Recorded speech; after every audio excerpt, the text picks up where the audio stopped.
Oh dear. Good start. Hello, everybody. My name is ProfRich, and today we're talking about how to read in English. We're talking about reading sub-skills. We're continuing our Learn English reading series, and we're talking about how to read in English. First, let's have a reflection on our last class. So, we talked about a variety of different skills last class, including skimming, scanning, speed reading, decoding, inference, prediction, and extensive reading. And we talked about the different ways of doing those skills in English. So, true or false? Let's start with a fun true or false quiz. Look at the options 1 to 7. What do you think? Which of those are true and which are false? And hello to everybody in the chat. There's a little ongoing poll, by the way. You should check that out. And you should definitely join our community. Join our community. You can do that at Learn Chat. Join our community, Learn Chat. We will be checking homework today.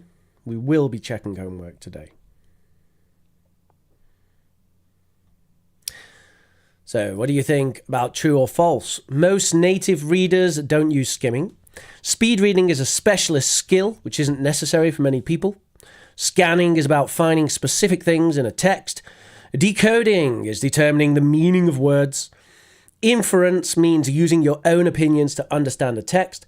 Prediction in reading is randomly guessing what will happen in the future.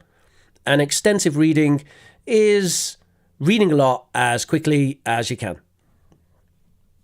I want to say hello to everybody in the chat. Hello, Sleepwalker, and welcome today. Hello, Gustavo. How have you been? I'm good, Gustavo. Good to see you.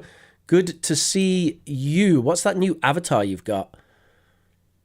Is that you with the shades? Looking cool. Hello, Mina. Hello, Julia. Hello, Manjula. Hello, Manuela Gordillo. Hello to Anawat. Hello, of course, to Daisy. Good to have you join us today, Daisy. I know you've been very busy recently and we haven't seen you a lot. I hope things are going well. I'm busy as well. I'm moving house. Moving house in 4 days. It's the 7th time that I've moved house in 18 months. You can only laugh at such things. Welcome, everybody. By the way, let's get on to this and smash that like button right now. Hammer it. Smash the like button. Smash the like button, everybody, because we are going to kill it today. We're learning English, and we are looking specifically at reading sub-skills, skimming, scanning, decoding, inference, and all those awesome sub-skills. Oh, you're moving house as well, Daisy. We're both moving house. I'm moving house for the 7th time in 18 months. The 7th time. This is probably the most stable one that I've had, though. Oh, I'm going to have a studio again. I can't wait. I hate doing this from my bedroom. I'm doing it from my bedroom now. It's not professional. So I will have a studio again, and I'm looking forward to having a studio. Hello, Hint. How are you doing? Are you guys ready for some answers? Should we have a look? So, number 1, most native readers don't use skimming. Dun dun dun dun dun dun dun dun dun dun dun. Wait, I need to move myself down here. There we go. Most native readers don't use skimming is, of course, false. Almost all readers use skimming on a daily basis. Whether you realize it or not, So one of the things about native speakers in any language is you don't realize the sub-skills that you use because you know them naturally. So you don't need to think about sub-skills. Only language learners need to think about sub-skills like skimming and scanning. So that's why in language classes we often learn specifically these skills. But yes, native speakers use skimming all the time. Just pick up a newspaper. Pick up a newspaper and start going through it. The first thing you do with a newspaper is you skim it. It's just what people do automatically. They skim it to look for the interesting articles. Next, speed reading is a specialist skill which isn't necessary for many people. It's true. Most people can't speed read. Most people can't do speed reading, and many people never need to. It's a specialist skill for reading very fast. Speed reading needs a lot of focus and concentration, and most people don't need to learn speed reading. Speed reading is not skimming.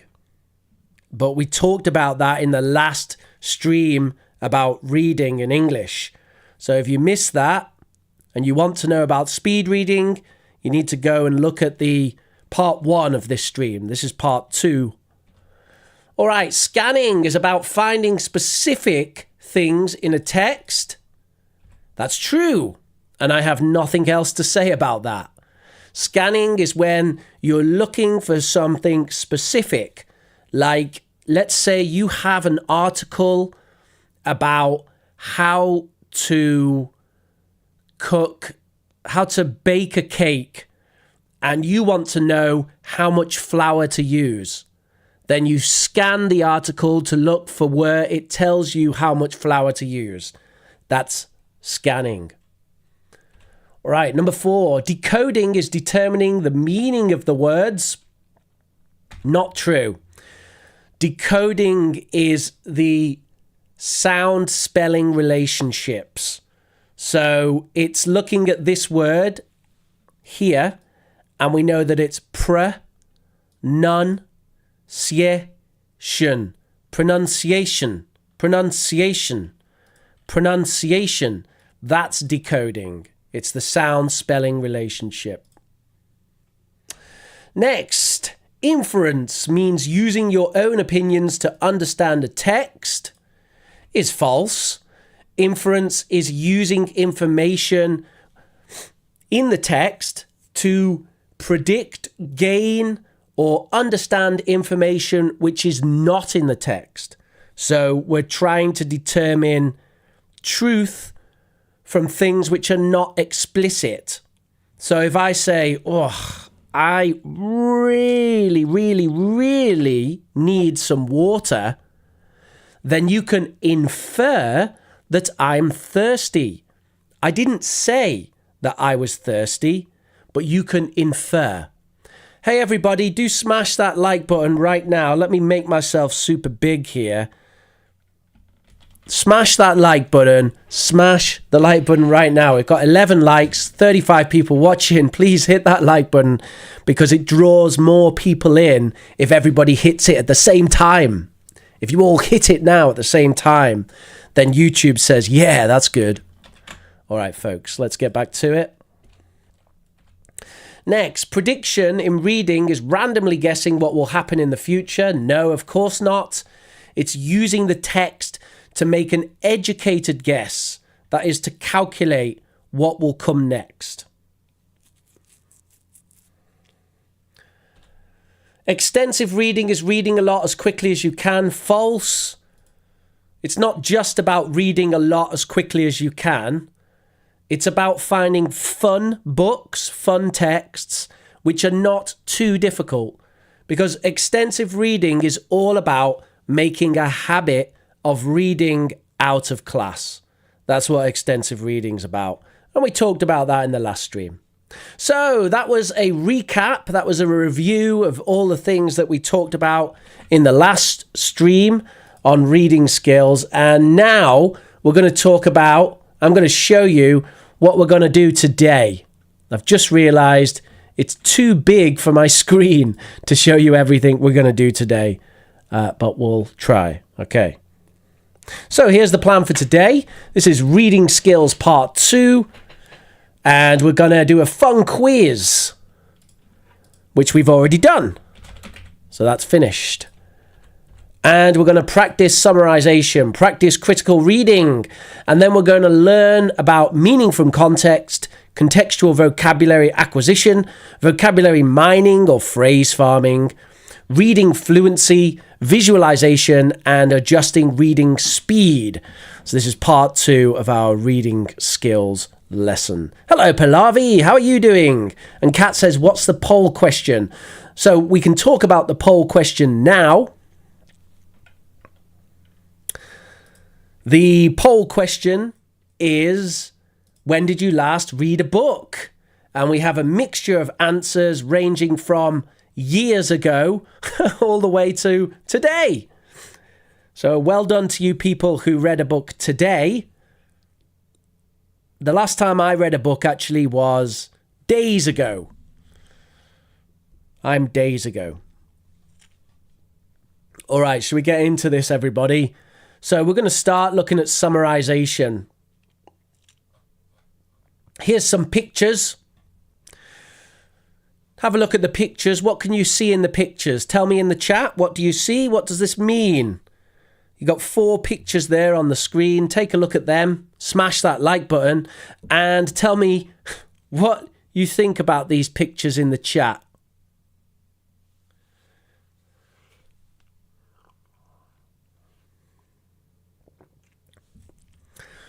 Manuel says he disagrees about 7.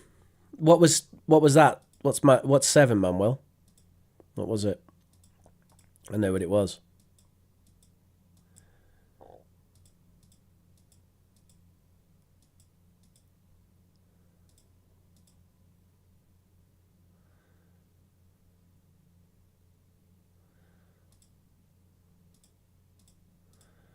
Trying to find it.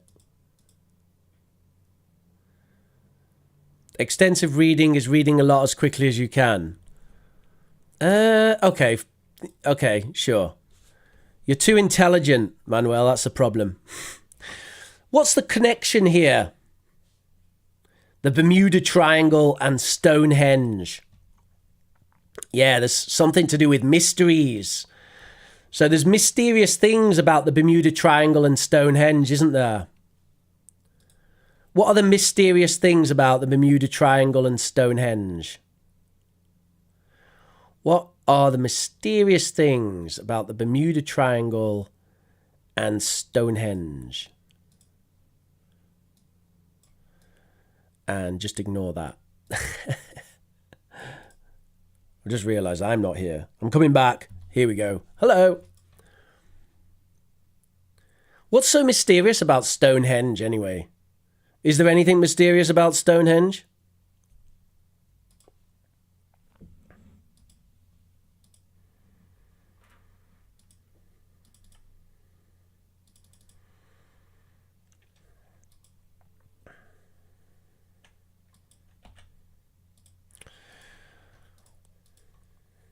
You can't explain things happening there. What, Stonehenge? I think they can. There's nothing. I think they can explain what's happening at Stonehenge, but maybe what about what happened there? It's a bit weird, isn't it? How did they move those rocks? Right, I'm going to show you a reading text. I want you to read it and prepare to summarize it. So this one's about the Bermuda Triangle. Bermuda Triangle first. So look at the text there about the Bermuda Triangle, and I want you to prepare to summarize it. And I will give you 2 minutes now, starting now, 2 minutes to read that text, and I'll be quiet so you can read it.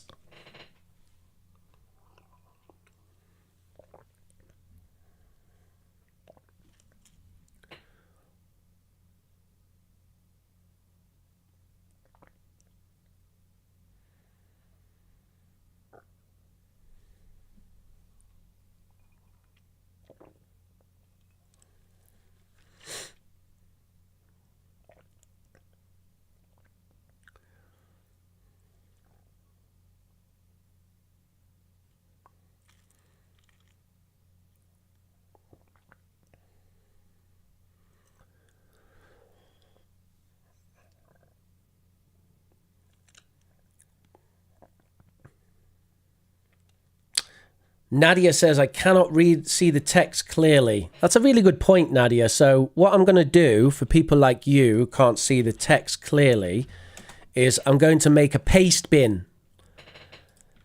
And this will be somewhere you can go to see that. So how do I do this? I want to share.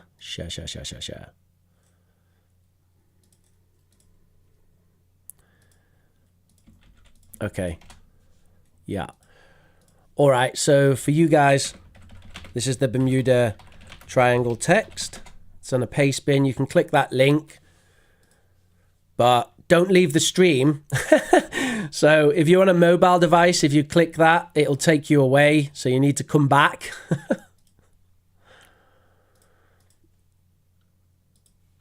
All right. 10 seconds.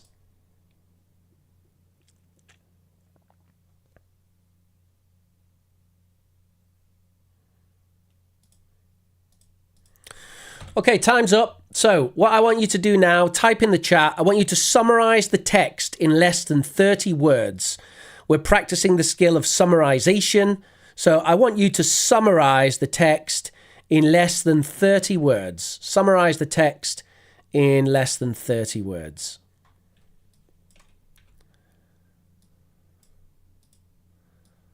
Summarize the text in less than 30 words. Can you do that?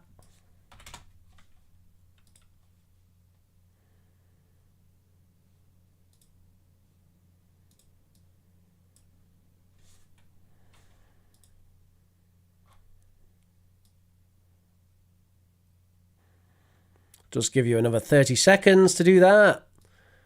Summarizing the text in less than 30 words.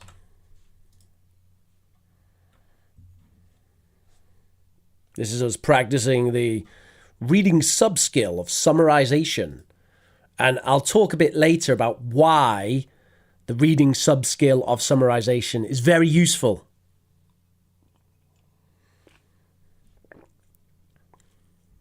Because, it is.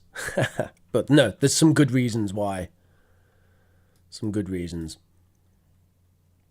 Marina has the first answer.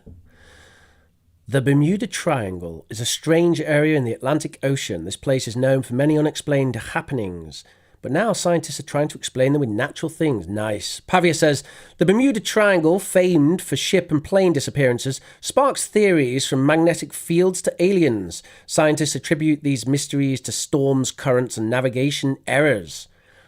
Very good. ChatGPT could do it quickly if I could copy that text. Yeah, but I want you to practice it, Riadul. I know ChatGPT can do it, but I want you to practice the skill, and I'll tell you why later.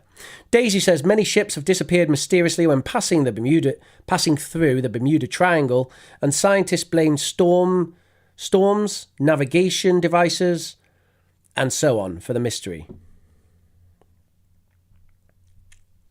All right, I'll show you what I got. Here's my answer.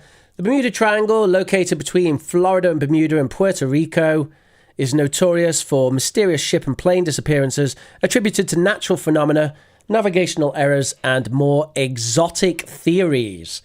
Do you like that? I like that.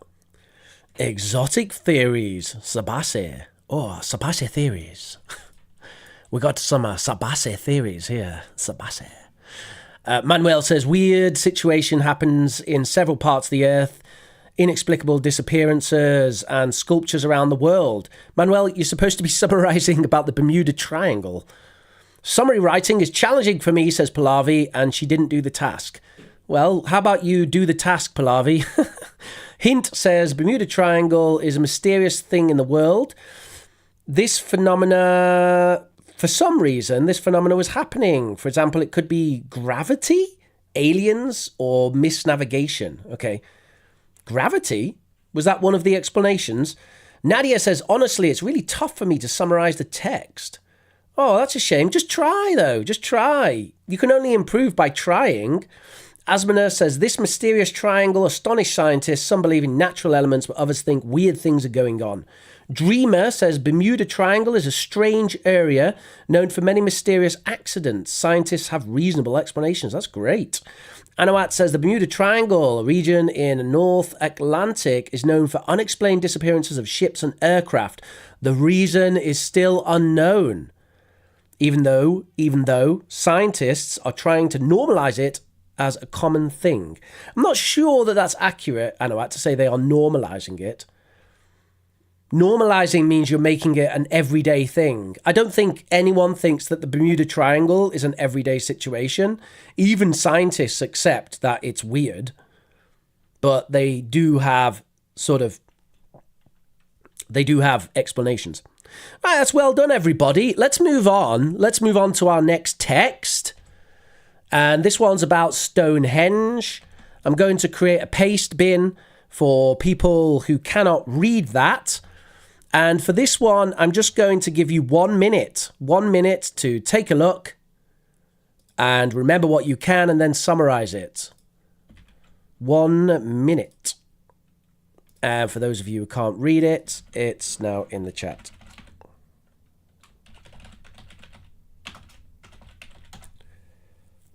Hello, Dr. Archu. Haven't seen you in a while. How's it going? It's good to see you. You still haven't joined our, Discord.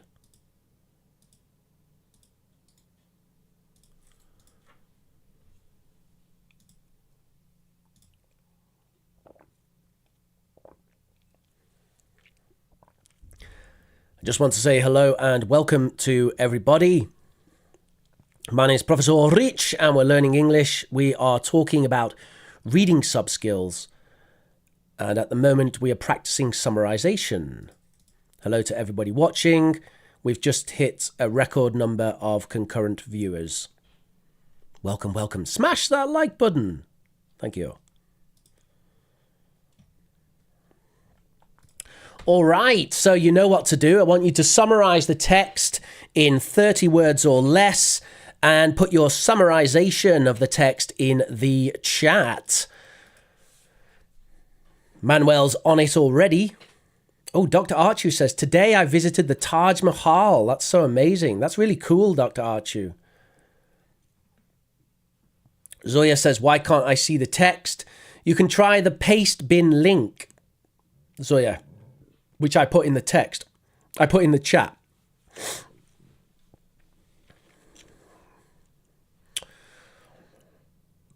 Let's see what we get. Who's going to get the best one today? So Manuel says, inexplicable sculptures from around the world are telling us they are a special form, a special shape to make communication with space. Manuel, I don't think that was in the text. You're just making stuff up. That's not summarization. Pavia says, Stonehenge, a 5,000-year-old circle of massive stones in England, remains a mystery.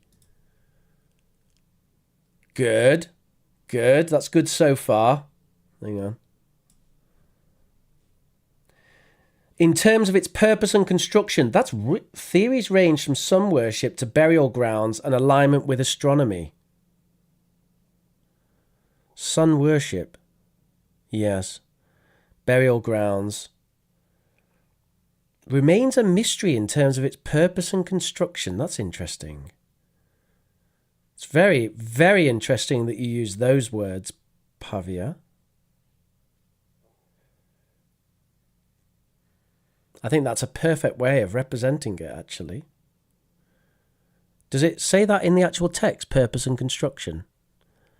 No, why it was built and how it was built. Yeah, very good. That's really good, Pavia. Pavia is exceptionally good at summarization because she is an avid reader. Pavia is a master. She is a master. Yeah, I know. In 10 years, she'll be teaching me.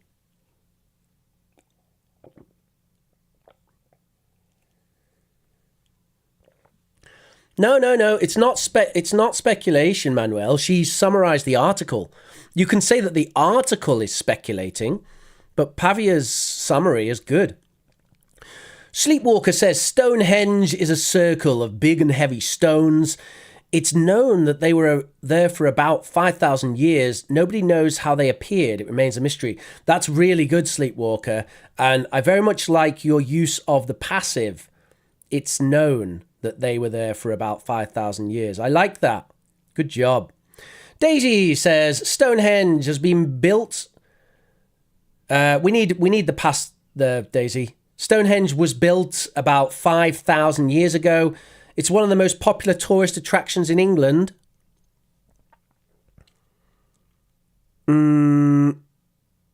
Many people visit it, it says in the text. So you've added your own information, Daisy. Sorry to pick on you.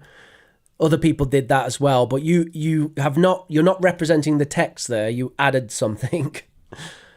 It doesn't, I know it might be true, but it doesn't say that in the text. The reason behind constructing it remains mysterious, or has remained. Julia says Stonehenge is a circle of stones weighing 25 tons and located in Wiltshire. It's Wiltshire. It's renowned for its ancient and mysterious stones, maybe, but it's not known how to process and how to move. I'm not sure what you mean by it's not known how to process and how to move. You mean it's not known how it was built, for example. And Manjula has a submission there. I'm going to show you mine. Here's my answer. Stonehenge, an ancient 5,000-year-old stone circle in Wiltshire. I very much like this. Journalists like to do this a lot. England remains a mystery regarding its construction and purpose, the exact words that Pavia used, with theories suggesting sun worship, burial sites, or astronomical alignment. Again, this is exactly what Pavia said. Interesting. What's going on, Pavia? Are you reading my mind? All right. So that is the skill of summarization. So we've got some questions, perhaps, which is, what's the point? What is the point of summarization? What is it? Well, it's condensing information into a short space using concise language. Concise language means we're keeping the sentences short and simple but accurate. But we have another question, which is why? Why bother? What do you think? Answers in the chat. Why bother? Why bother with summarization?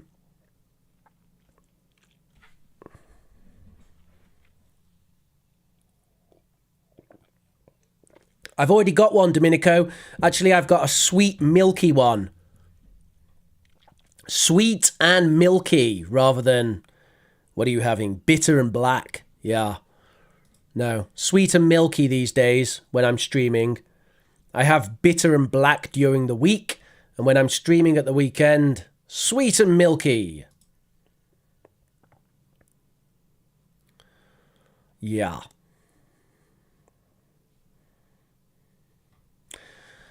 What's the point of summarization?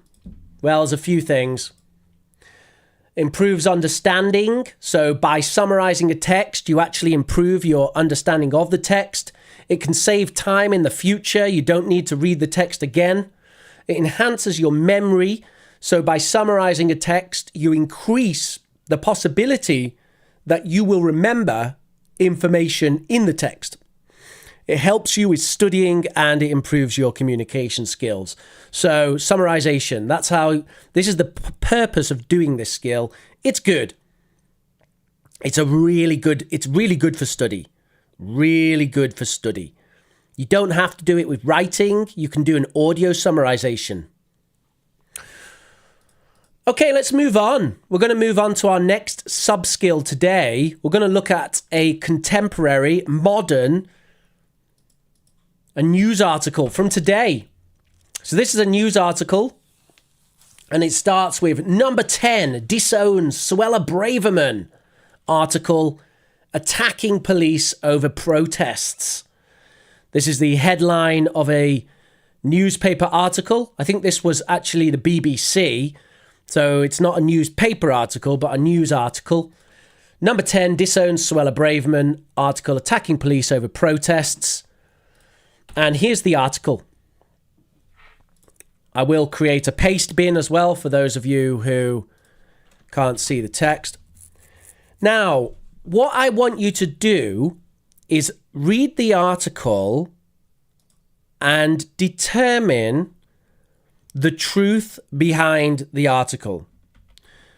So I want you to critically read the article. That means you read it with the assumption or without the assumption that it's true. We are going to look at this article with a skeptical eye. So look at the article with a skeptical eye. We are not going to assume that anything is true. We're going to assume, in fact, that the BBC might not be trustworthy, or whoever wrote this. It doesn't matter if it's the BBC or not. Whoever the author is, we want to question their motives. So take a look. I'm going to read the article for you now in full. Home Secretary Suella Braverman is facing questions about her future after defying Downing Street over an article accusing the police of bias. She claimed aggressive right-wing protesters were rightly met with a stern response, while pro-Palestinian mobs were largely ignored. The article was not cleared by Downing Street, and suggested changes to the text were not followed, Number 10 said. Some Tories have called for the Home Secretary to be sacked. It comes ahead of a pro-Palestinian march for a ceasefire in Gaza, which is due to take place in central London on Saturday. That's today. Labour leader Sir Keir Starmer accused Mrs. Braverman of undermining the police and said Prime Minister Rishi Sunak was too weak to do anything about it. So, we want to read this critically. Let's, for a moment, look at what it means to read something critically. So what is it? What does it mean to read something critically? It means you're analysing and evaluating a text to find the truth. Critical reading is about finding the truth, but you don't assume that the text is telling you the truth. Instead, we're going to be skeptical about what we read. Okay, why should you do it? Why bother? Because everyone is lying to you all the time. Let me just say that again. Okay, let me just say that again, everybody. Okay, let me just say that again. Welcome to Learning English with Professor Rich. Today we're learning critical reading. Everyone is lying to you all the time. Everyone is lying to you all the time.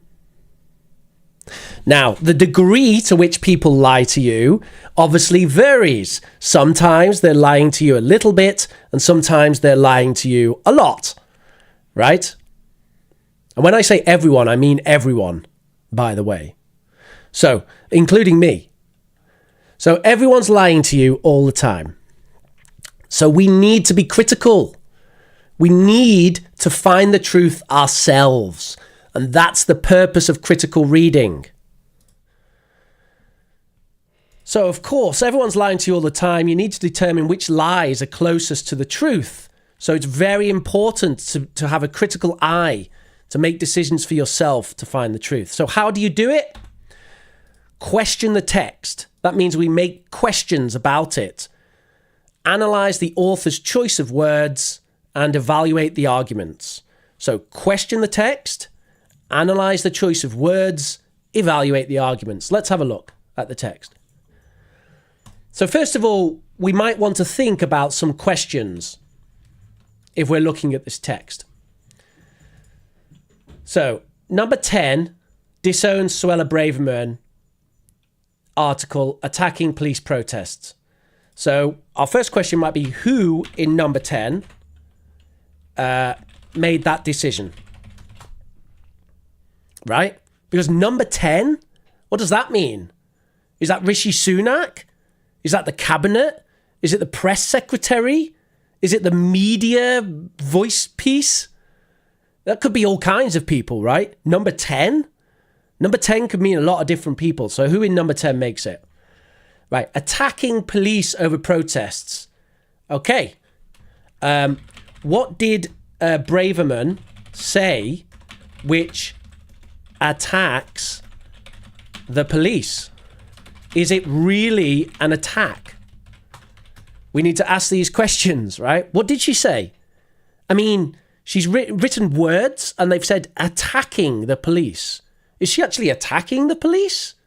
Physically? Or what? In what way is this an attack? Or is she criticizing the police? Maybe it's fairer to say criticize rather than attack. Okay. Attacking police over protests. Okay. Did she make other points? Or was it just about protests? So, did she criticize the police on several fronts or just protests? Right. So you can see this is questioning. We ask questions.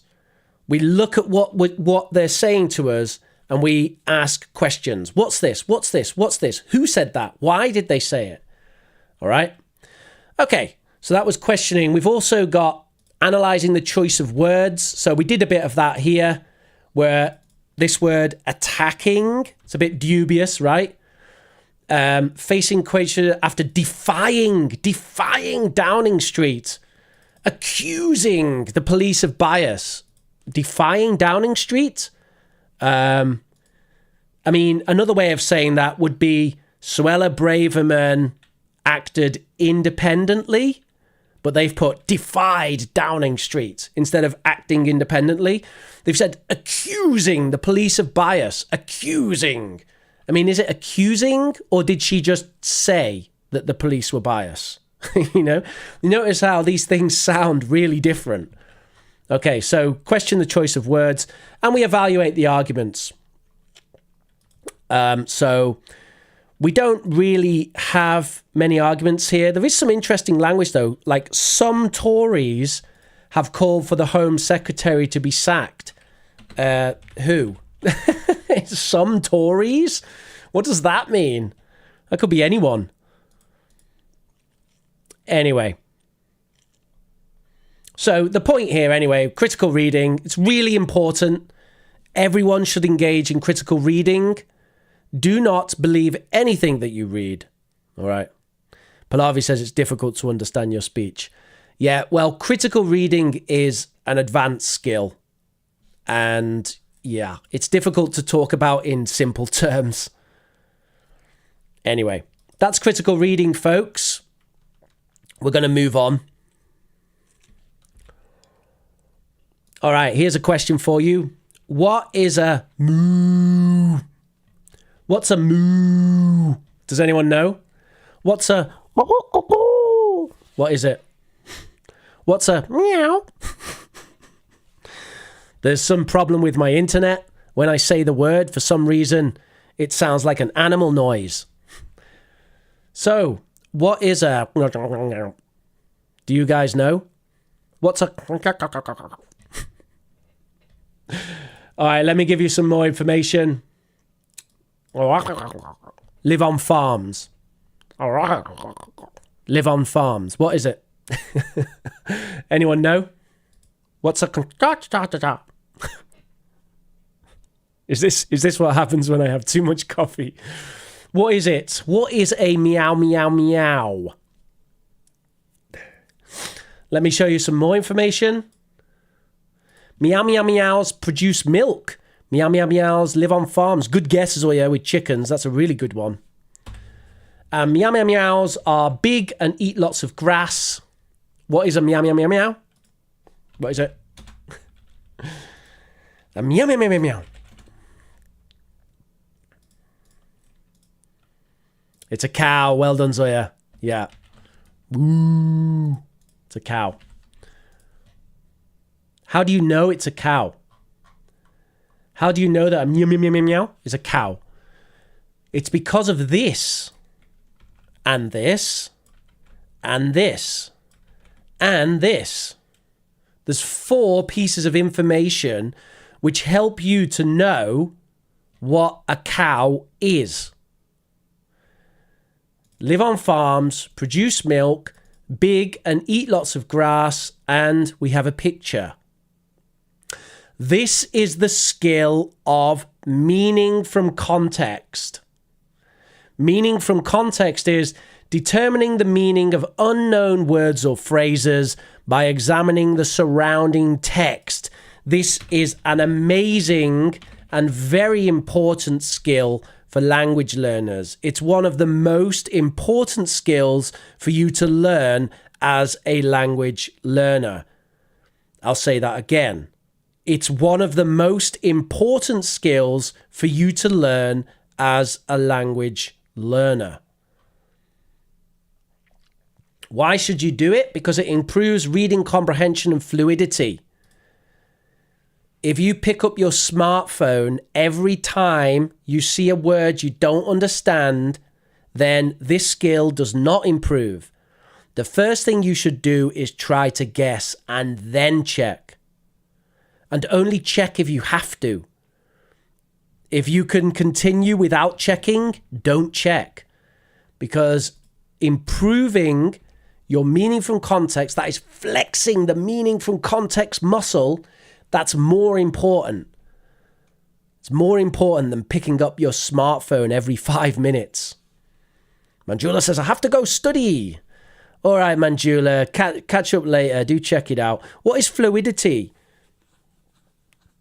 Fluidity is a continuation of doing something without stopping and starting. So if I say, hello, everybody, how's it going?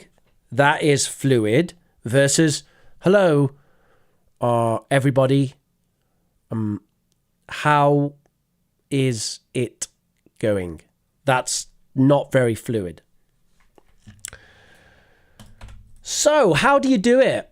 How do you do meaning from context? You look at the sentences around the unknown word, identify clues in the text, and make an educated guess about the meaning.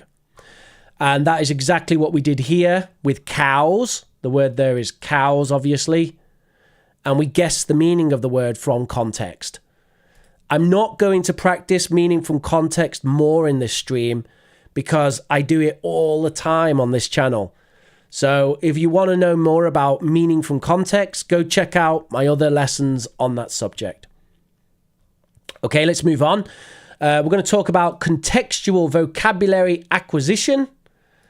So what is it? It's learning new phrases from authentic sources. Why is it so important for sources to be authentic? Well, there's a number of reasons. Authentic sources are much more useful and memorable than inauthentic sources. An inauthentic source is like a vocabulary sheet in an English class. A vocabulary sheet. Like, let's say that you're learning house vocabulary, right? And your teacher gives you one of these. They are useful. Everybody uses these. I use them. Everybody uses these little vocabulary sheets, right? But let's say you do this and your teacher gives you one of these, right? And you learn about the different rooms in the house. You've got attic, bedroom, bathroom, all right? Stuff like that. This is not authentic vocabulary acquisition, okay? It's inauthentic. It's useful in some ways. It's useful for analysis. It's useful for categorization. But it's not as effective as authentic vocabulary acquisition. So authentic sources means the vocabulary as it occurs in the wild, so to speak, as in when people really use it. Right. Why should you do this? It's the best way to improve your passive vocabulary. Passive vocabulary. That means the words you hear and the words you read. Hearing, listening and reading. Passive vocabulary. How do you do it? Read stuff, listen to podcasts, watch YouTube videos, pay attention to how people use the language when you do it. That's it. You don't need to do anything special. Contextual vocabulary acquisition is a natural process. It's a natural process. Contextual vocabulary acquisition happens whether you like it or not. In 2020, people started using the term lockdown. It's a new word, but people started saying lockdown. Loads of people started saying it. That's contextual vocabulary acquisition. Nobody picked up a dictionary to look it up, right? It just naturally happened that we picked that up. So that's contextual vocabulary acquisition. And it's heavily linked to the idea of meaning from context. So practicing the skill of meaning from context really helps you with your contextual vocabulary acquisition. Okay? Right, and then we move on to the deliberate version of this. The deliberate version is called vocabulary mining or phrase farming. So vocabulary mining or phrase farming, this is extracting phrases. I prefer phrases. It could be words though. Phrases or words from texts or speech. And when I say extracting, I mean you deliberately do it. You with this one, you let it happen. With this one, you do it. Right? So that's the difference. This is active. And why should you do it? It's the best way of improving active vocabulary. That is the words you use when you talk and when you write. Right? So active vocabulary here. Vocabulary mining or phrase farming. Now, again, I've got loads of videos about vocabulary mining and phrase farming. So if you want to see that in detail, go and check them out. How do you do it? Key point, identify phrases that you like. Shadow the pronunciation naturally, then write them down, then personalize them. That's the process. So find the things you like, shadow the pronunciation, write them down, and personalize them. Okay? That's the process.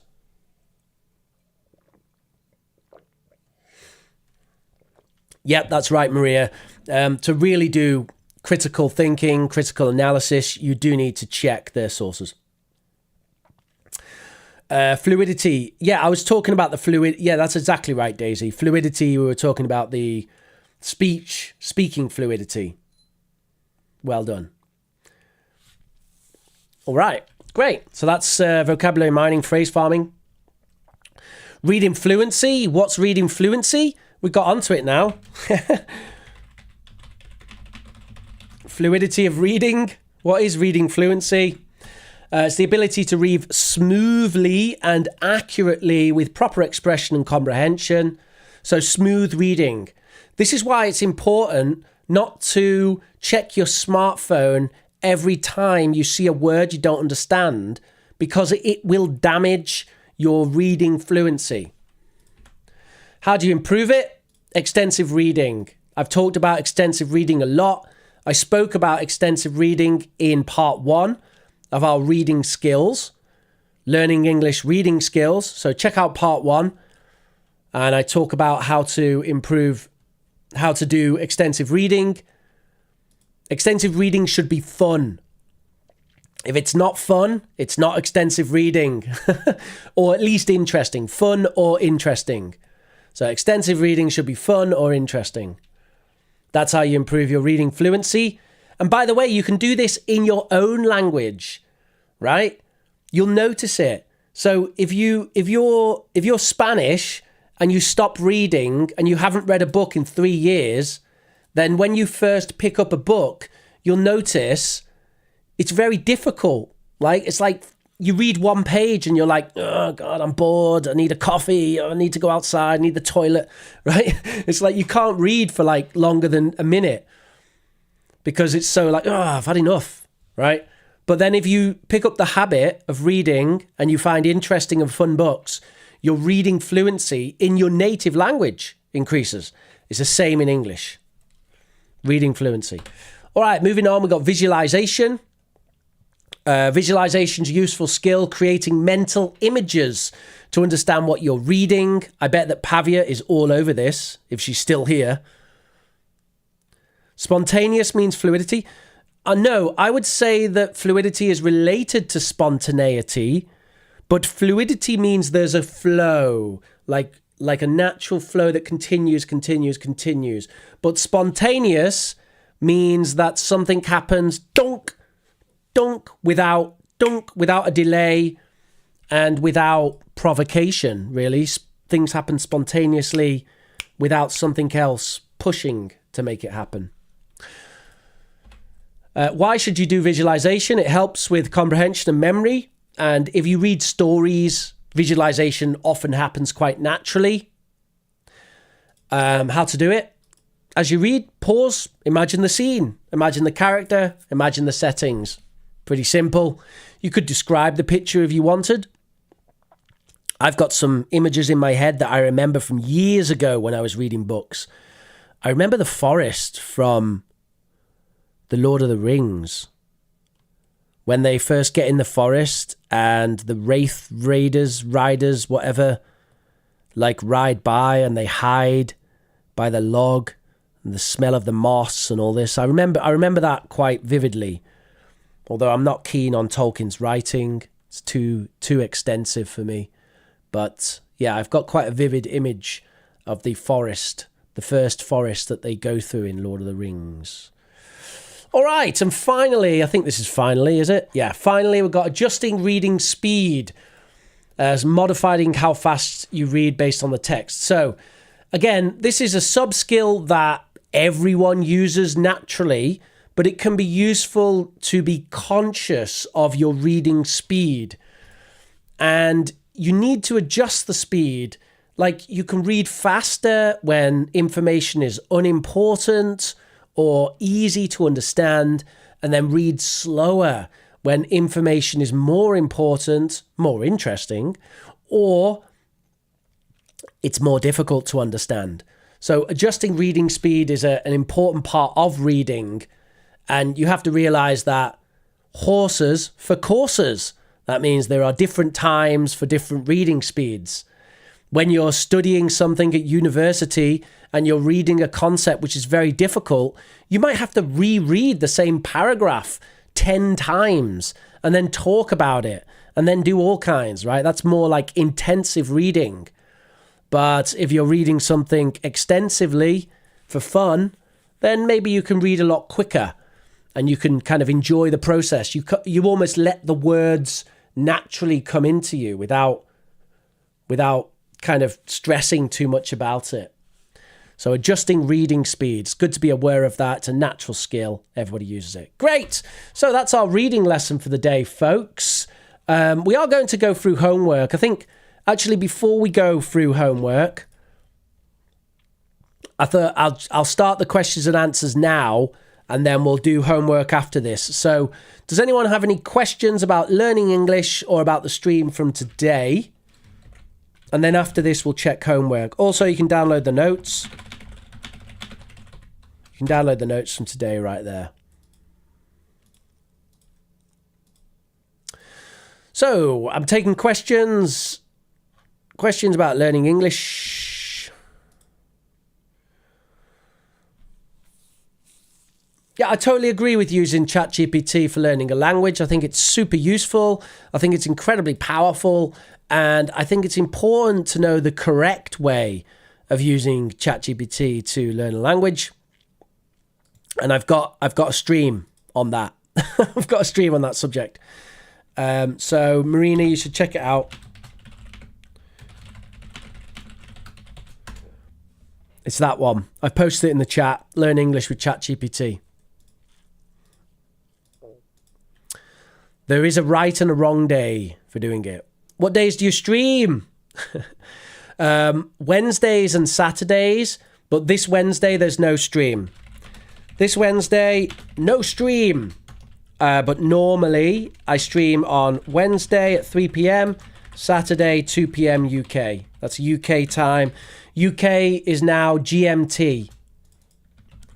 So British summertime has ended and we're now in Greenwich Mean Time, GMT.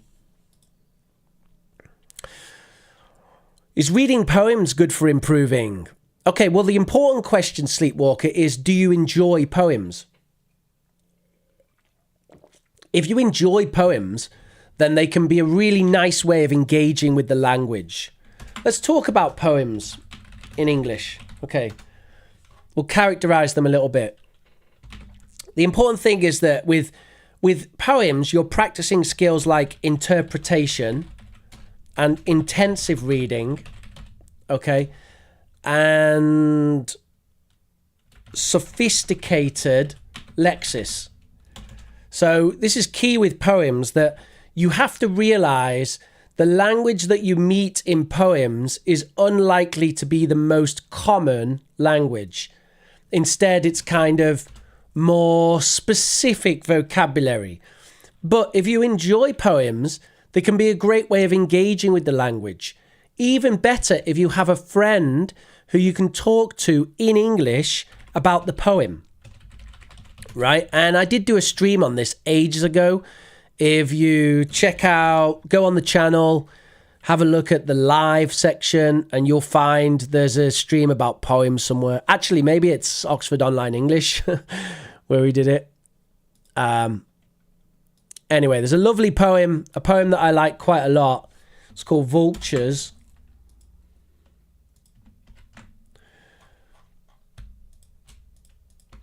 Let me try and put this here. You probably won't be able to see it. It'll be too small probably, but okay, we'll try.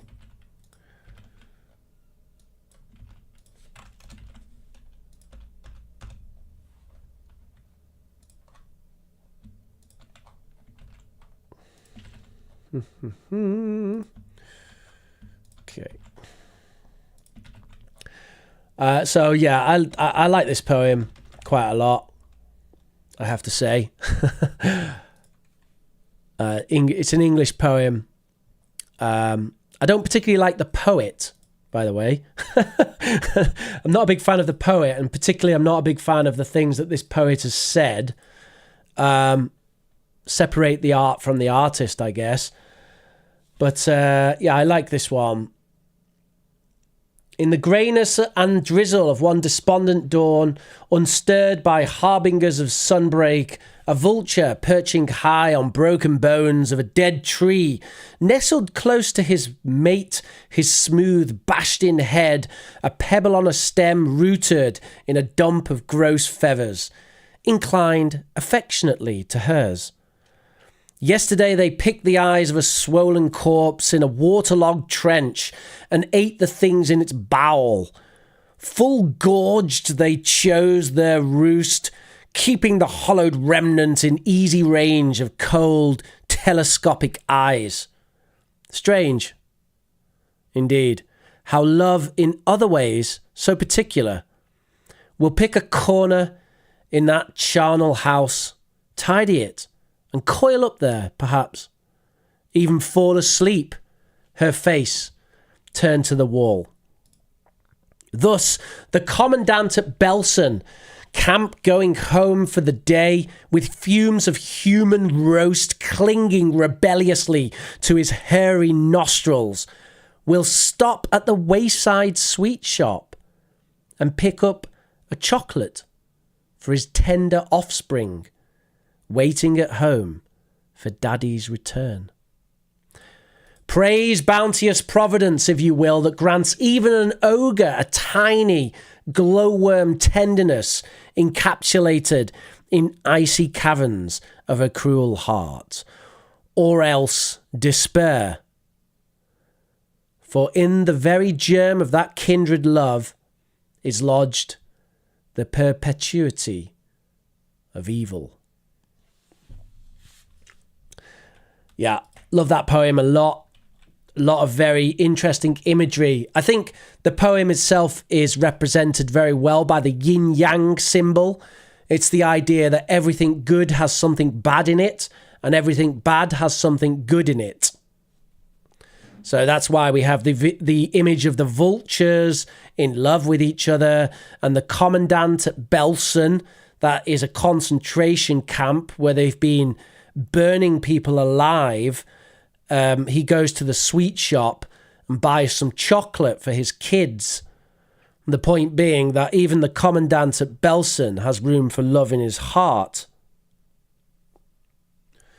So the power of poetry is in the analysis and the critique and the imagery.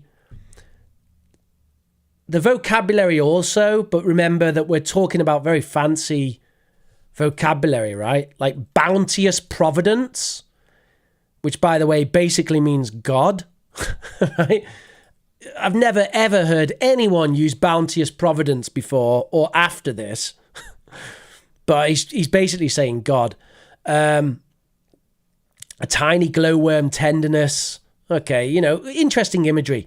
Part of being a poet is using the language in an atypical way. Sorry, who's the author? Oh, God, what's his name? Chinua Achebe. Some African dude. I think it's a dude. Chinua Achebe. He's from Nigeria.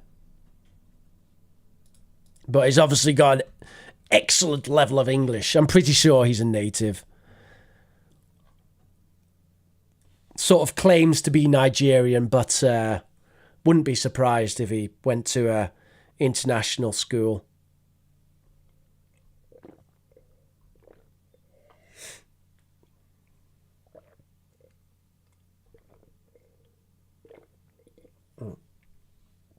Maybe not, though. Anyway, it's a fantastic poem. Fantastic poem. What was my major at university? Philosophy. Which is why my lessons are a bit off the wall. Tend to do off the wall topics. I'm pretty sure he is a native speaker, Nadia. You remember that Nigeria was under British occupation. So the language of the upper class of Nigeria was and kind of still is English. So wealthy people in Nigeria speak very good English. So I would call him a native. I'm pretty sure if you heard him speak, he would have an accent, but his level of language would be incredible. As we can see, the guy's a poet. So, yeah.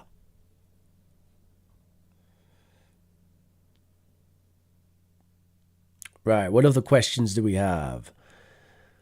Are we going to move on to homework?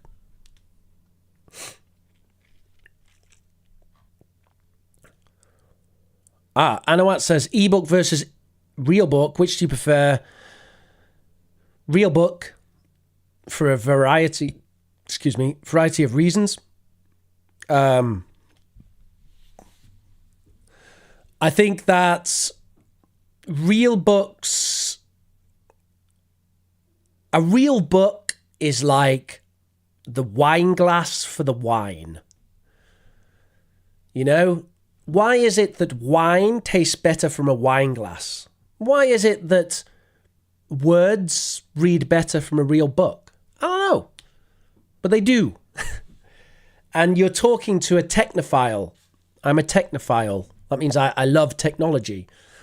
But yeah, real books are just better. I have an e-reader, and it's convenient and useful, and I use it. But real books are better. They are better. However, they're heavy. I'm moving house.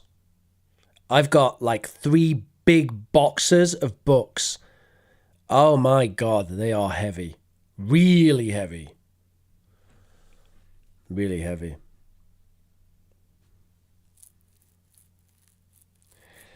Do you want a Spanish poem? I can see you talking about Spanish poems. You're going to have to get it now. You're going to have your Spanish poem. You know what I'm going to... I think you've probably heard me say this one before, Manuel.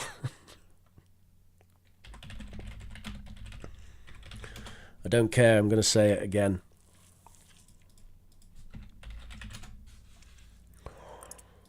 I love this poem.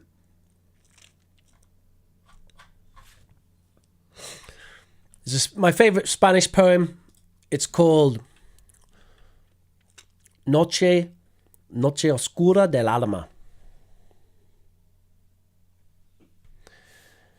En una noche oscura, con ansias, en amores, inflamada.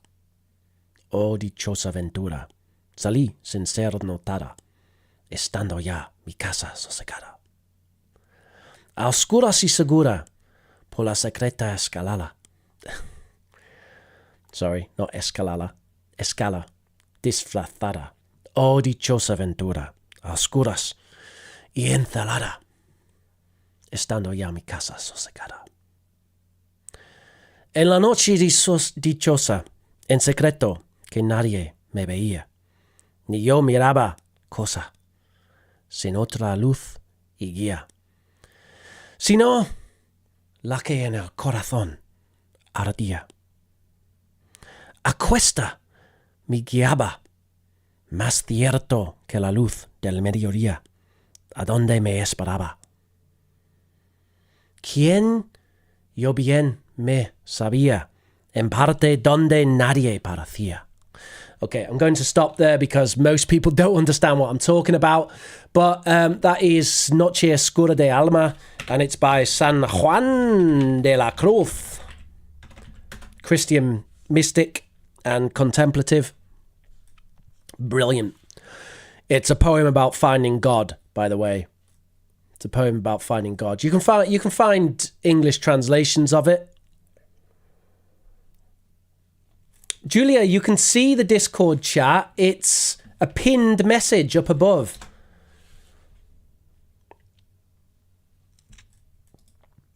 Right, I think it's time for the homework, isn't it? Let's do it. So, we're going to have a look at the homework for today. We have a number of submissions. We're going to listen to this homework.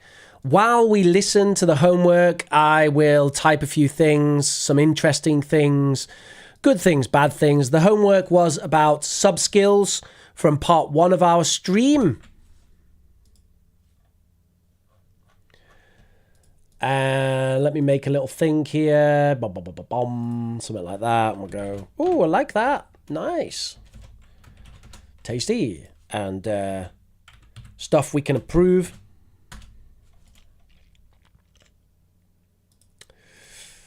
And we'll start with... I need like a spinning thing. A spinny thing to decide who to start with. Today we're going to start with Manuel.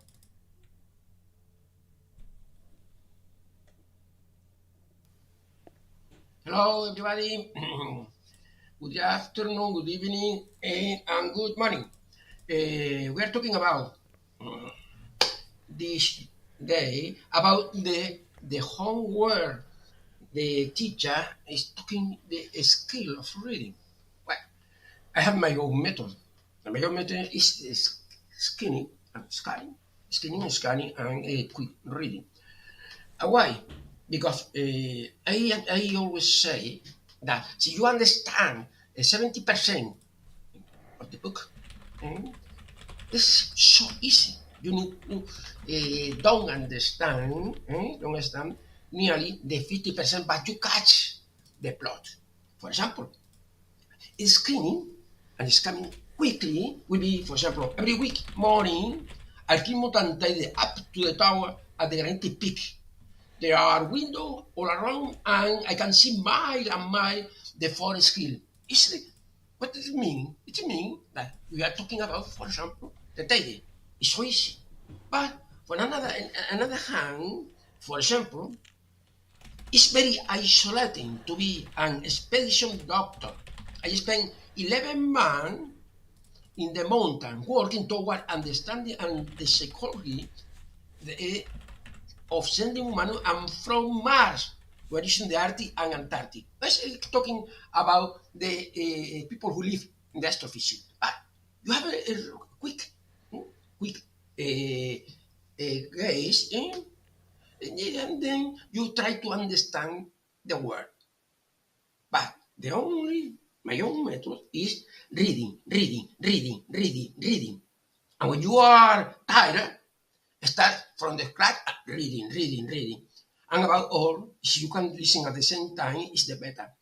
But you can pretend at the same time, sometimes, I don't know, I don't believe really in teachers in the website that you can read only 50 minutes a day, and in 6 months you can read perfectly. She's a liar. She's a liar. Keep in mind one thing. The learning English start with reading English. At the same time, you need to writing. But writing is not necessary like the reading. Because you can stay the whole day writing.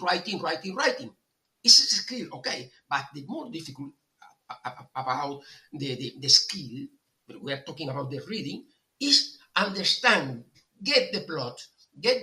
So you are able to get the plot, even you don't understand a lot of words, don't worry. But my method is, see, I can have, I noticed the one word was repeated several times in 2 or 3 pages, and immediately I stop reading and have the translator in order to understand this word and carry on. But don't stop reading because I don't understand a word. This is the only solution, my friend, is reading, and you are sick and tired of reading. Be strong, my friend.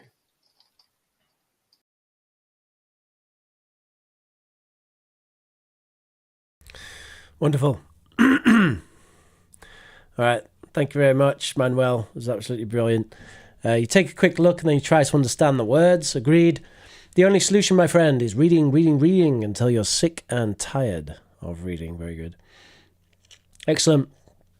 As usual, I've got loads of stuff to say about Manuel's special Spanglish. We love Manuel Spanglish. It's one of our favourite interlanguages here is Manuel's awesome Spanglish. Okay, so this one drives me crazy. You need to stop this because I'm going to go insane. See, you understand 70% of the book. See, I noticed the word is repeated. Come on, Manuel. We're going to say if, aren't we? But you catch the plot. Not bad. But yeah, we're going to say get or understand even in English. You don't really say catch. You can say catch for I didn't catch it. I didn't quite catch that, which means like say it again. But it's that specific thing. I didn't quite catch that. No, I didn't catch the plot. I didn't get the plot. But I didn't catch what you just said. I didn't catch it. As in, I didn't hear it. I wasn't listening, you know. So catch is a bit different. Is the better. The best way, even. Writing is not necessary than the reading. Writing is not as important as maybe reading. The more difficult, the most difficult. The most difficult thing. The most difficult thing. All right, so a bit of correction there. Pronunciation. Detail. Or details. The details. Months. Months. And psychology. Bit of pronunciation there. All right. Thank you very much, Manuel. If till the end of days. Yeah. Good luck with that. I'll keep beating you up about it, and eventually I think you'll get it. Great. You're making progress though, Manuel. I can see it. Can other people see it? If we compare, it's what's great about these recordings is one lesson, I'm going to go back and we can listen to the recordings from weeks ago and we can compare. And I think that'll be interesting. Anyway, that's Manuel. Bong. Let's move on. Gonna move on. Gonna move on. Gonna move on to our next one. And I'm just gonna, just give me a second because I want to just do this. Boom.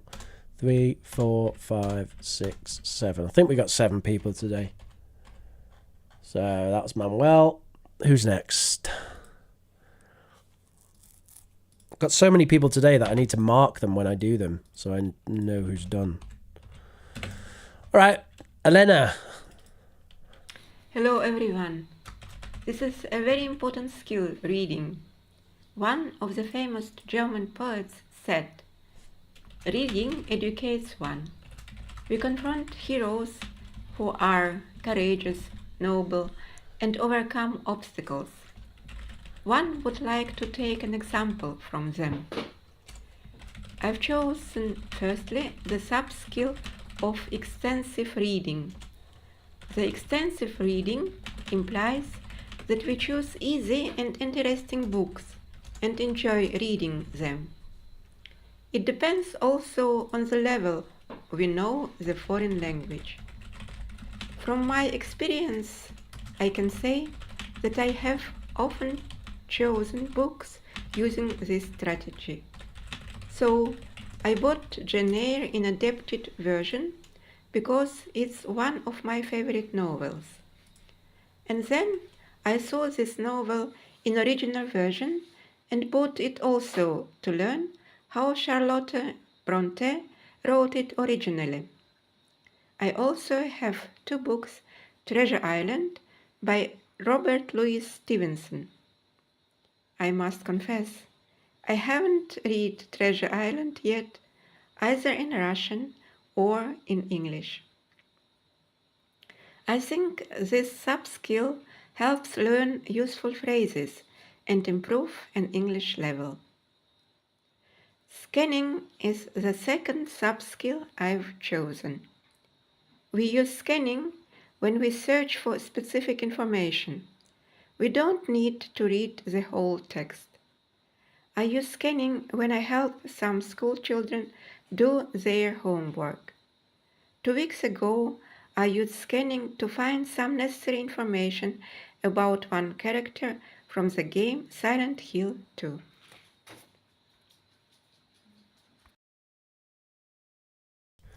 Excuse me? What was that? Are you scanning to find something about a character from the game Silent Hill 2? Are you a gamer, Elena? That's amazing. Cool. What's the reference there? Silent Hill 2. Most people in the chat won't even know what Silent Hill 2 is. Yeah, it was amazing, Elena. It was really, really, really strong. My only comment really is you might want to work on your connected speech a little bit, as in bringing the words together rather than pronouncing the words separately. Instead, you can pronounce the words together, right? But otherwise, excellent. Some really excellent phrases, I have to say. One of the most famous writers said, "Courageous and noble, would like to take an example from them." One would like to take an example from them. The sub-skill of extensive reading, I must confess, I've had a bit too much coffee. I must confess. And I haven't read either in Russian or in English. Yeah, excellent. It's for my students, of course. Of course, you're a teacher. That makes sense. So you have students who are gamers. Fantastic. It's one of the things that I can connect with young students on is gaming. When they find out I'm a gamer, they always get very excited. Of course, the games that I play are very, very different than the games that young people play. They'll probably think my games are very boring and slow. I play lots of turn-based, complicated games. Thank you, Elena. That was great. So that's Elena finished. All right. Daisy, can you tell me if I'm going to do 1 or 2 of yours or both? Is it number 1, number 2, or both of them? Can you tell me? The last one. Okay. All right. So here comes Daisy. Hi everyone, today I'm going to tell you about my favorite reading method, skimming and scanning. Personally, I think that skimming and scanning are two of my favorite reading strategies because these methods can help me read quickly and process the information efficiently, especially when I need to find information from a large amount of materials. First, I skim the text to get an overview of the context and the main ideas of that news. For example, if I want to know if the news is worth reading, I will look at the title, introduction, heading, and conclusion. And I think skimming is very useful to me when I need to decide whether the text is worth my time or not. After I discovered an interesting news article, I scanned through the text to find specific information that are helpful, such as number, word, or names. For example, I will scan through the economic news to find information about the stock market instead of spending the whole day reading each article. I would look at the news about the war or the US presidential election because these specific events will affect the stock market.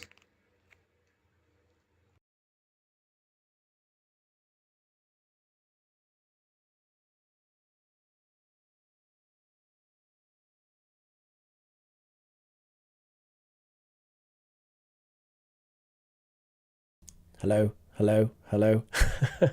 So I'll say that again. Yeah, not too much to say on the negative side of things today.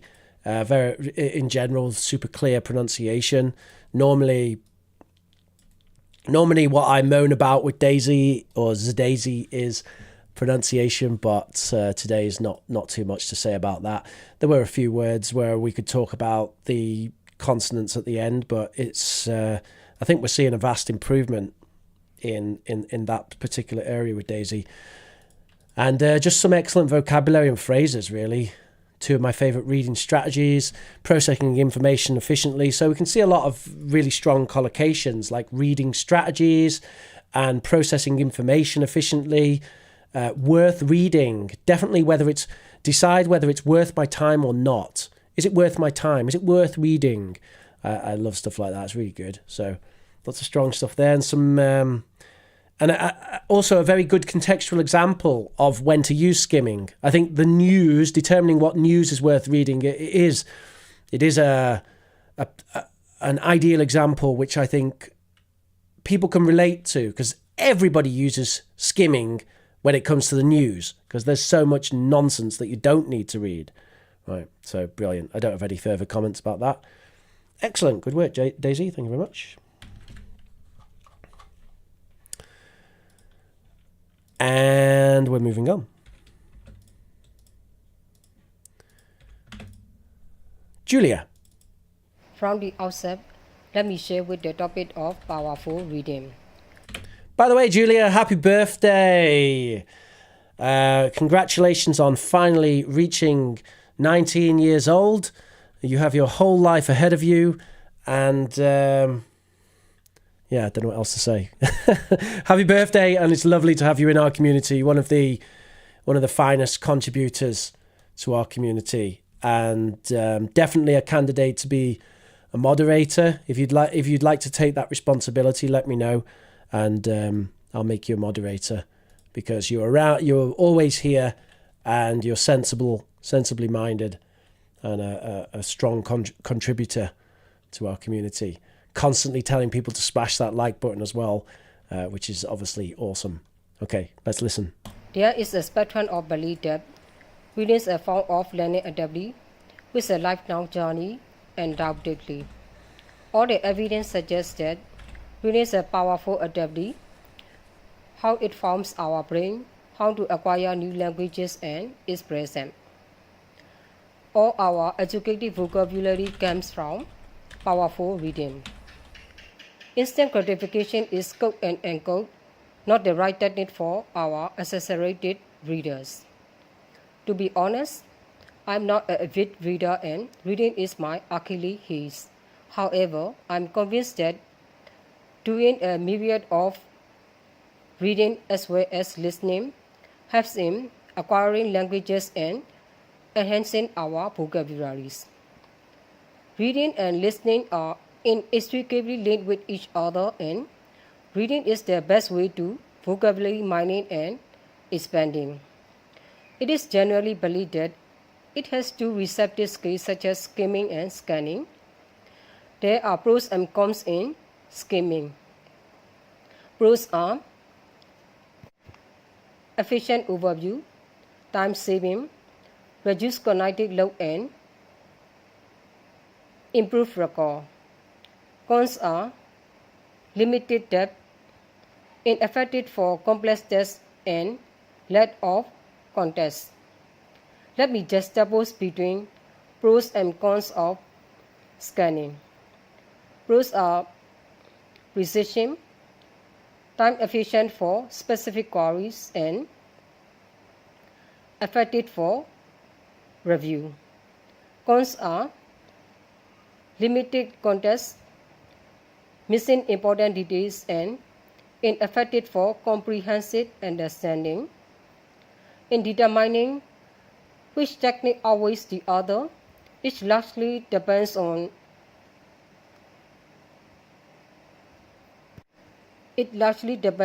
the purpose and context of your reading. Skimming excels when you need a quick and broad understanding.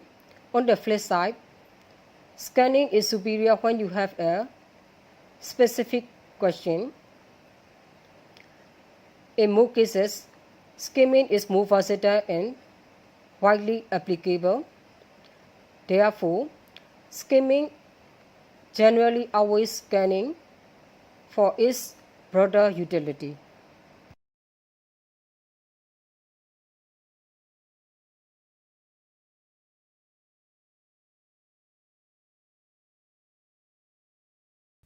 All right. Skimming outweighs scanning. I'm not sure I agree with that. Skimming is super important, but scanning is mega. I use scanning all the time. Like I have something in my head that I want to find in an article and I look for it, But anyway, that's just your opinion. Got some great language. How to acquire new languages and express them. Great. Enhance one's vocabulary. Fantastic. Effective depth. Yes, by the way, effective depth means how much emotion there is, basically. If it has more effective depth, that means more emotion. Effective depth, super important. On the flip side, on the other hand, on the contrary, and X generally outweighs Y. Excellent. So some excellent phrases, vocabulary. Moving on to some corrections here. Powerful reading. Not so sure about powerful reading. Powerful reading? Powerful reading? Not really a good collocation there. What do you mean by powerful reading? Don't know. Confused. It has two receptive skills. No, there are. Okay, there are two receptive skills. Is, which you self-corrected anyway to its.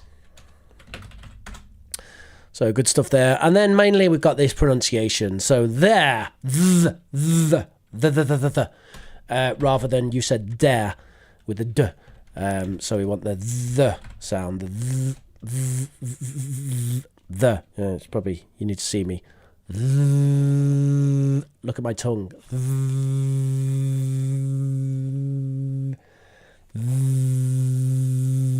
There, the. Like that. The. Okay. There.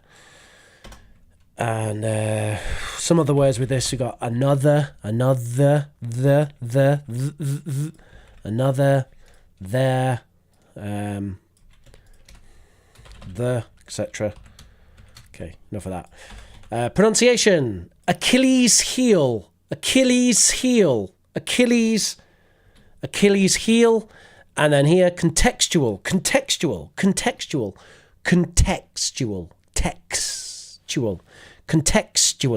Contextual. All right. Thank you very much, Julia. Really good, excellent work. Very, very interesting. Oh, versatile. Versatile. Versatile. All right, moving on. Thank you very much, Julia. It's absolutely brilliant. Thank you. That's Julia. Now we got Vlad, Anawat, and Pavia. All right, sorry, Vladimir, you're going to come before Pavia, so that's difficult. But okay, Vladimir. It says that people will know all the information in the world by reading well. In my everyday reading, I mostly use scanning reading skills, searching a text, in order to find parts of the text where new words are, with graphemes decoding. Before the lesson, I thought that graphemes are only present in Chinese language. If the title has unknown words, sometimes it's difficult to understand the purpose of reading itself. Reading comprehension is the process of constructing meaning from a text and involves the complex coordination of several processes, including decoding, word reading, and fluency. It takes time to read a whole reading and translate it word by word, and then identifying the meaning to get comprehending reading. Phonemic awareness, the ability to hear and identify and manipulate the individual sounds, phonemes, in spoken words. For example, the word drum is made up of 4 individual phonemes. D-R-U-M-D is stops. 2 articulators, lips, tone, teeth, are brought together such that the flow of air through the vocal tract is completely blocked. R is liquids, a cover terms for all L-like and R-like articulations. U is vowel, a sound produced with no construction in the vocal tract. And M is nasal. Air escapes not only through the mouth when you open your lips, but also through the nose. Phonics, the understanding that there is a predictable relationship between phonemes and graphemes. For example, when children understand that bake is spelled with an E rather than back, they are better able to read, spell, and write words like cake, lake, make, take, wake, and shake. Vocabulary, knowledge of the meaning, use, and pronunciation of individual words. For example, build, verb to construct, develop systematically. Fluency, the ability to read text quickly, accurately, and with expression. Thank you for listening and attention.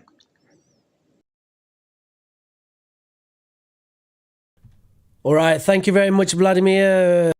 Cool, very, very cool there. If I move over here and come down a little bit. So loads of positives there. Everyday reading in order to find where new words are. Graphemes. Manipulate the individual phonemes. Be brought together such that the flow of air is completely blocked. Articulations, and not only X but also Y. So it sounds like Vladimir has been doing some reading about pronunciation, which is excellent, very interesting. Because bringing the lips together or bringing the vocal organs together such that the flow of air is completely blocked is exactly how to describe certain consonants, most of them actually, whereas vowel sounds never have a complete obstruction. So let's talk about that. To get comprehending reading, don't understand what you're talking about, improve, I guess. Improve reading comprehension, maybe, is what we mean. Something like that. No construction, you mean constriction or obstruction is the word that you're looking for there. Constriction or obstruction. You've kind of combined the two to say construction. Knowledge of the meaning. Great. And then some pronunciation. Thought.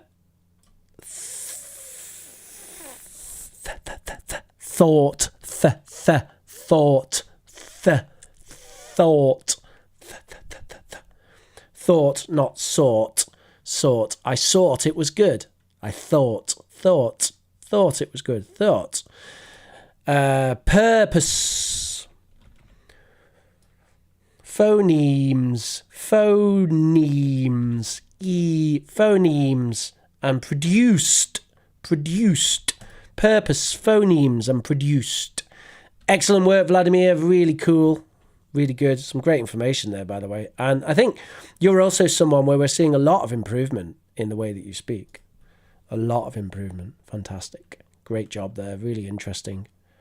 I can see that you're studying this quite intensively as well. Some good meta language, I would say.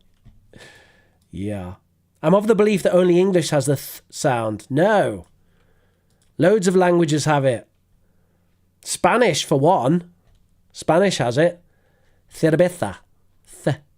La C, as they say in Spain. La C. Cerveza. Where me pone 14 cerveza, por favor. Okay. Right, we got Pavia and then Anawat. Okay, let's listen to Xavier first. Hello there everyone. So today we're gonna dive into the realms of reading soft skills, and mine is gonna be speed reading and intensive reading. As we all know, speed reading is a technique that involves reading quickly with the goal of increasing reading speed without sacrificing comprehension. So it often involves using peripheral vision to capture a group of words and minimizing subvocalization.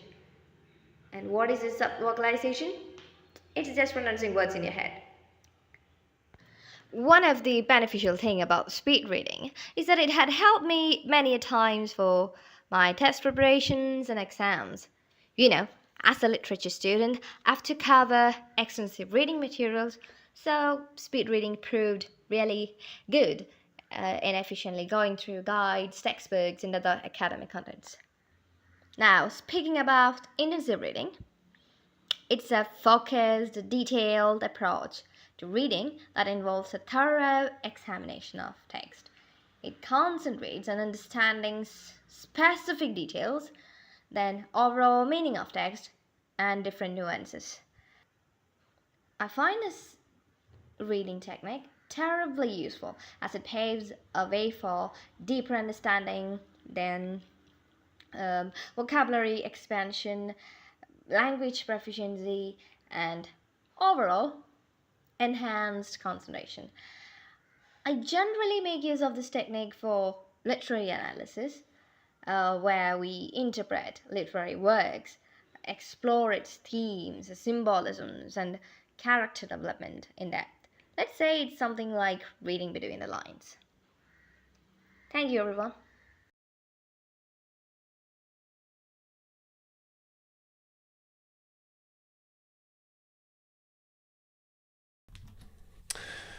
All right, so good opportunity for everyone to do some vocabulary mining here using Pavia's vocabulary because it's very good. Obviously, she's a literature student. You would expect her vocabulary to be very good, and it is. We're going to dive into the topic, the goal of increasing bump without sacrificing bump. One of the beneficial things about bump is blah, blah, blah. As a literature student, blah, blah, blah. It's a focused, detailed approach. Yes, I like that. Which involves Nuances, different nuances. I like nuances. Nuances means subtle things. Really? Subtle meaning. Should we say subtle meaning? Is that nuances? Subtle meaning. Yes, nuances. What's another word for nuances? Subtleties, nuances, and I don't know, but it's important. Okay, it's different nuances, subtle meaning. It's terribly useful. Posh way of saying it's very useful. It's terribly fantastic. I know it sounds weird because it's terrible, right? But yeah, it actually, means very. Blah, blah, blah, and overall blah. X, Y, Z, and overall Q. Yep. Let's say it's like, great, reading between the lines. Yes, that's exactly what reading between the lines is. Critical reading. Also, inference is another way of reading between the lines. Great. A little bit of feedback. Sacrificing. Sacrificing. Not sacrificing. Sacrificing. So unvoiced sibilant. Sacrificing. You'll probably realise, Pavia, or Xavier, that in your accent, common error compared to received pronunciation is that sibilants in the middle of words are voiced too much. So look out for mid-position unvoiced sibilants. It's a common, if you want to sound RP, then look out for that. So sacrificing, sing, right? Not zing. And then we've got the word stress. Academic. Not academic. Academic. Great. Fantastic. Thank you very much, Pavia. Absolutely awesome. I'm happy that I remembered to unmute myself as well because I didn't check the soundbar. Shades of meaning. Exactly. That's exactly it. And I guess Pavia's not here because she's not saying anything. So let's move on then to our last one of today. Anawat. Zanawat. All right then. This is an ongoing joke from months and months and months ago that probably only about 3 people know. But anyway, yeah. Zanawat, let's listen. Hi everyone. Today I'm going to talk about reading sub-skills that have been immensely beneficial for me. First of all, let me give you the rundown of my latest experience with reading. Last month, I took a TOEIC test. The listening scores were quite good. I got 465 out of 495. But in the reading section, I only scored 405 out of 495.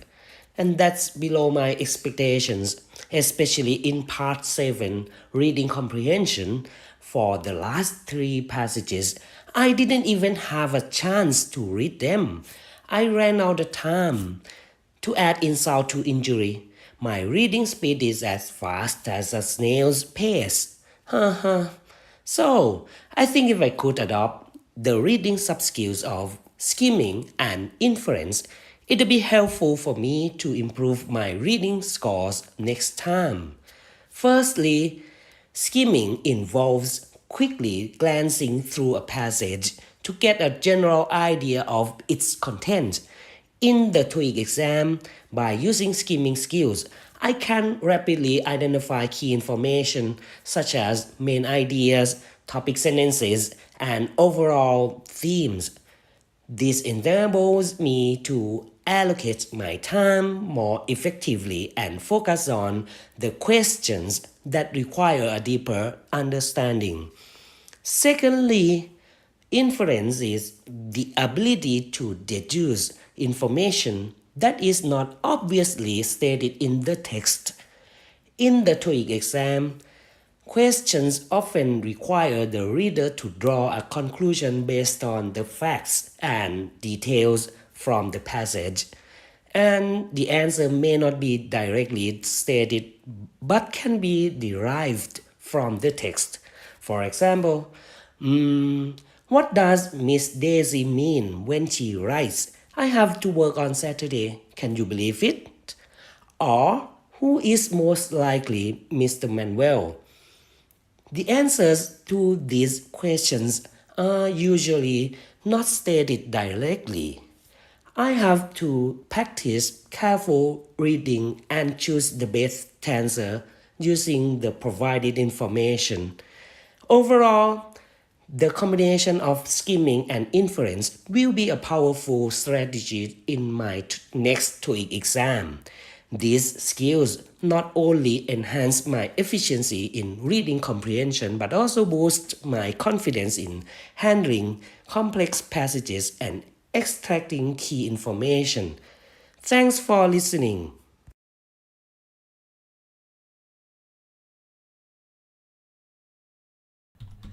He thought he was going to get away with a perfect score, but no. Got ya. Actually, it did. I think your word stress was right. Why did that word sound weird? Let me just listen to that again. But also boost and extracting key information. Information.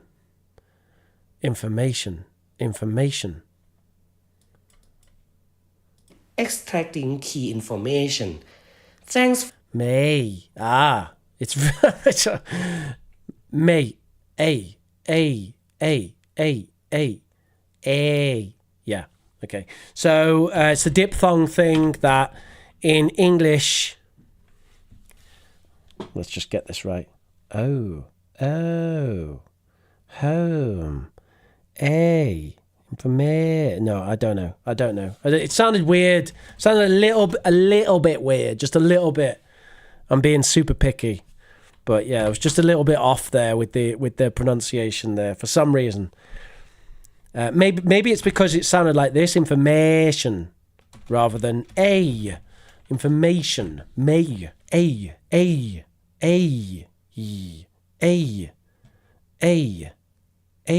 Information.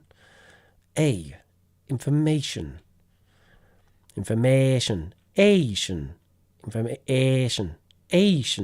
Information.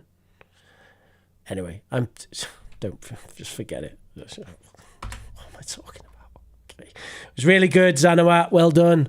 Today I'm going to talk about immensely beneficial for me, my latest experience with reading below my expectations. I didn't even have a chance to read them. Add insult to injury, the X that require a deeper understanding. It requires a deeper understanding. Draw a conclusion based on, can be derived from the text. And for example, what does X mean when? What does Daisy mean when she says blah, blah, blah? What does person mean when they, he, she says blah, blah, blah? Nice. Fantastic. To be honest with you, Anwar, I don't think you really had a problem with the information. Yeah, it was okay. It was just sounded a bit accenty. That's all. No big deal. No big deal. I think your diphthongs are fine. Don't even worry about it. Initially, when I heard it, I thought it was a word stress issue, but listening again, it's not. And then, actually, I can't see a problem. It's great. That's everyone. Yeah, we're done. We are done. So what was that? That was the homework, reading skills homework. So do you know we've done like 15 homeworks now? 15 homeworks. 15 pieces of homework. So at some point in the future, we could go back and listen to the first ones and see if we notice some improvement. I think that would be really fun to do. So we're definitely going to do that. Now, I should give you some more homework because there's no stream on Wednesday. So normally I would give homework on Wednesday, but there's no stream on Wednesday. Again, I'll say that. No stream on Wednesday because I'm moving house. So we need some homework right now, don't we? So what am I going to give you for a homework assignment? And the deadline for this will be next Saturday. So we've done all the reading skills, but I don't really want to do another, like, tell me about your favorite reading skills, because we did that. The deadline is going to be next week. What's that? 18th, is it? Oh my God. Oh, there we go. 18th of November. That's why it's so bloody cold, because it's November. Yeah. The 18th of November, and we're not going to do that. We need to do something else. What are we going to do?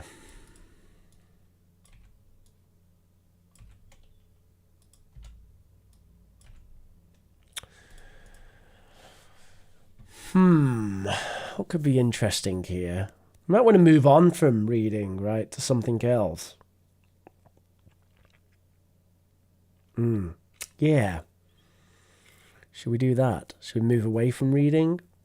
I'm open to suggestions, by the way. As you might tell, I'm a little bit burnt out. When it gets to this point, streaming for almost 2 hours, my brain starts to turn to jelly. Maybe talking about the weather. We did that, Daisy. That was a few. Remember, we went outside and had a look at the. You know what we're coming into? We're coming into Christmas. We are coming into Christmas. It might be a good time to talk about Christmas. Do you want to talk about Christmas? Ha ha ha. You know what we're going to talk about?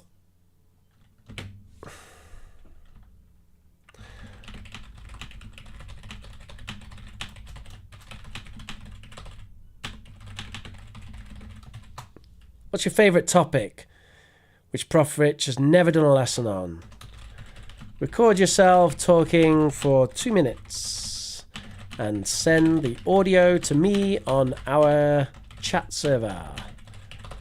You can find the chat server down below the video. There's a link also in the chat and down below the video.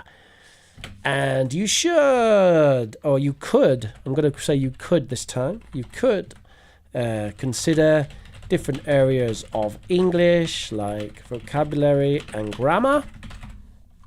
Let me just disappear a second.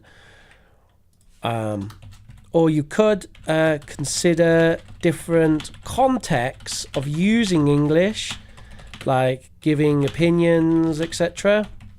Or you could consider different themes, such as movies, family, holidays, etc. So, is there anything that I haven't done a stream on that you would like to see? I'm basically farming for suggestions here. So that's the homework. That is the homework for next week. Thank you very much, everybody, for joining me today. My name has been ProfRich. I encourage you, if you are here still with us, hit that like button right now. If you haven't already, post a comment down below telling me what you enjoyed or found interesting the most. Do have a lovely evening, and I'll see you next week. There's no stream on Wednesday this week because I'm moving house.